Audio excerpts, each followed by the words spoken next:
Hi, my name is Gibson, and I'm the co-owner and creator of the Personal Development School.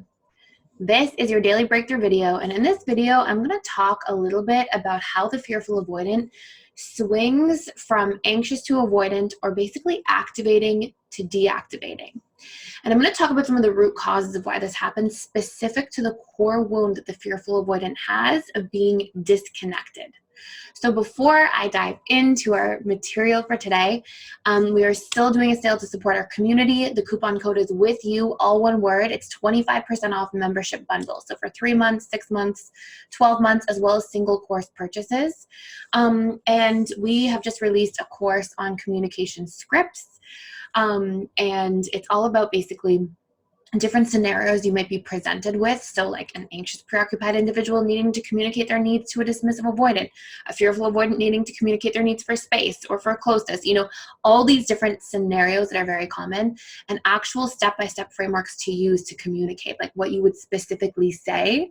And it's basically modeled out. So we've gone through and shown potential objections that could come up, and how you would respond to a potential objection, and basically the key principles of communication, including at like a body language level, and how to make sure that you are doing everything verbally and non-verbally to make sure your communication is on point.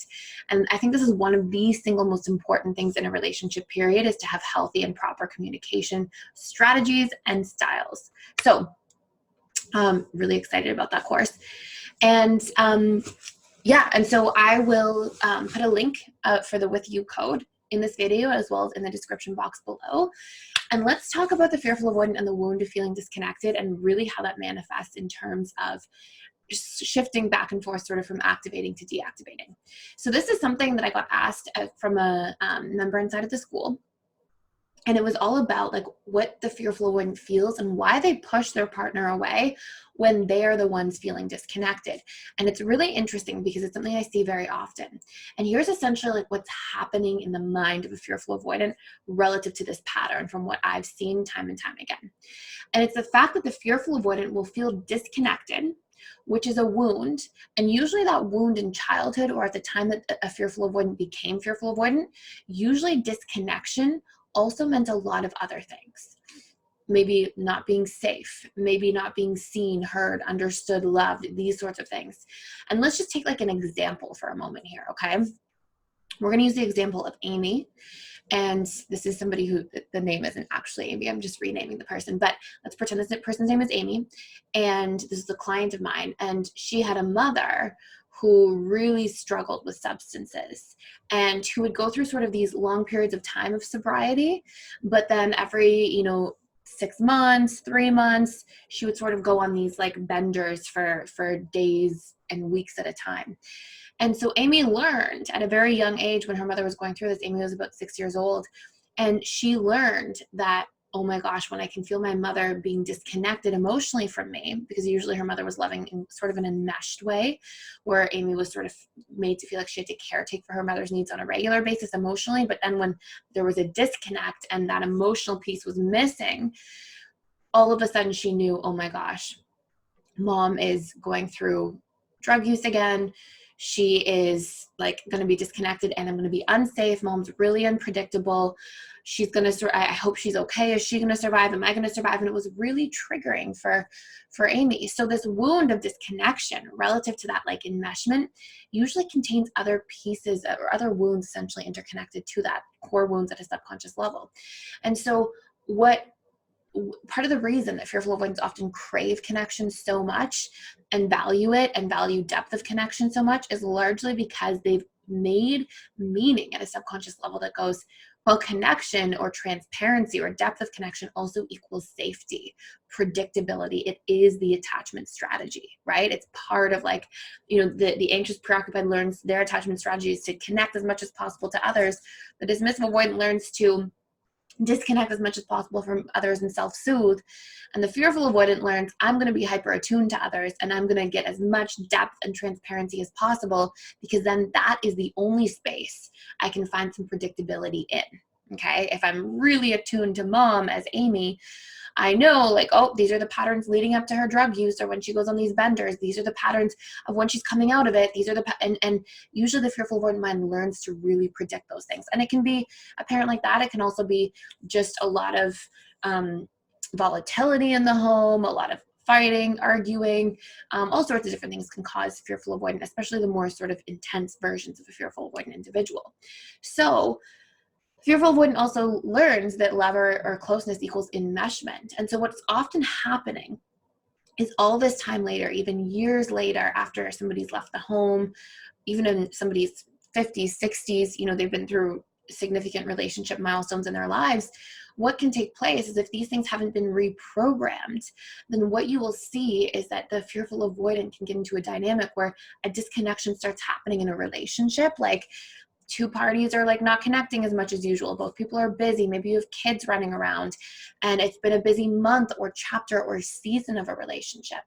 And this triggers this feeling in the fearful avoidant individual that says, we're feeling disconnected, and now I'm experiencing pain from that disconnection. And the subconscious mind usually sees that person as the source of the pain. The subconscious mind isn't going, oh, you know, this is the wound of disconnection and what can I do about it? That's the conscious mind that does the logical, analytical stuff. So the subconscious goes, that person, I'm associating pain with that person. That person's the source of my pain, which actually triggers the fearful avoidant to usually deactivate further, which is kind of like counterintuitive, because you would think that a fearful avoidant, when they are in a space of feeling pain, that they would go in the direction of the disconnect and try to fix it. But I almost always see the exact opposite situation take place, where disconnection triggers further disconnection as a coping mechanism. And now here's the really interesting part.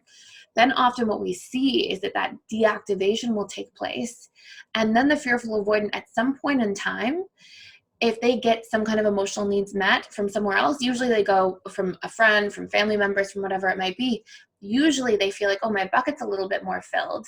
I'm not having this wound of deactivation, or I'm not having this wound of disconnection triggered as much. And sometimes that can actually equilibrate the deactivating strategies for the fearful avoidant. And sometimes, I would say actually often, we won't see a fearful avoidant go from deactivating to balanced, centered, grounded. Usually the pendulum swings quite dramatically, where a fearful avoidant goes from deactivating to activating, to then trying to like really connect and really put effort into the relationship, things like this. Now, it's sort of a milestone if you see deactivating go back into like a middle ground, a balanced perspective where you're going, oh, okay, I'm recognizing that I just had this need. If I could get that need met, I feel more fulfilled. I feel more balanced and rooted now, and I can enter back into the relationship dynamic and how I communicate and how I show up from a balanced perspective. But often what I've seen in my practice with people is that it's usually swinging quite dramatically. And this is part of sort of one of the pain points of a fearful avoidant, is that you can feel a lack of being able to really settle in. So what do you do with this? Okay, so 3 steps that I highly recommend doing. Number 1, notice that you are deactivating. When a fearful avoidant deactivates or activates, it occurs at the thought level. And so what's really important to do is be able to sit down and like really question your stories, because deactivating is usually like having thoughts that really push a person away. So you want to question some of those stories and regulate them, okay? Some of your stories might be true, some of them may not be true. The vast majority of them are probably not going to be true. They're going to be based on stored past pain points from early childhood or earlier life relationships that you're projecting into this dynamic. So you want to do the work there, number 1. Number 2, you want to be aware that the disconnection is a representation of a need that's extremely important to a fearful avoidant overall, and needs don't really get reprogrammed. We can reprogram them, but it's sort of like saying, like, it's like saying, like, if you love your parents, and it's like saying, yeah, reprogram your need to connect with them. Like, the things that we need and value, our conscious mind isn't really interested in reprogramming, because we identify those needs as a part of ourselves, and we usually identify those needs as things that are working and important to us. Wounds, painful things that are not serving us, we feel a natural motivation and inclination to reprogram once we get the tools. So the next thing we want to do here is we want to be able to recognize that need. And if you're feeling that in a dynamic, it's important to get that bucket filled, whether it's from the person in your relationship, or whether that's from like anybody outside of your relationship, you know, friends, family, whatever it might be, to make sure that you're not coming from a space of lack in that dynamic. And number 3, it's also very important to recognize that if you are experiencing that wound of disconnection being activated, that you are probably a partial source of that as well, which means you want to take some time for like self-connection, groundedness, meditation, things that provide intimacy with self in a relationship, which is about seeing yourself, hearing yourself, recognizing your feelings, connecting to being present with your experience. And so those are 3 really important steps to work through that.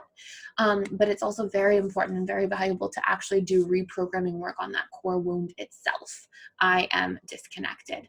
And really all the meaning that's embedded in that wound. That means I'm unsafe. That means I'm unloved. That means I'm unseen. These sorts of things that can naturally be linked to that wound as they sort of cohabitate together based on most fearful avoidance previous experiences.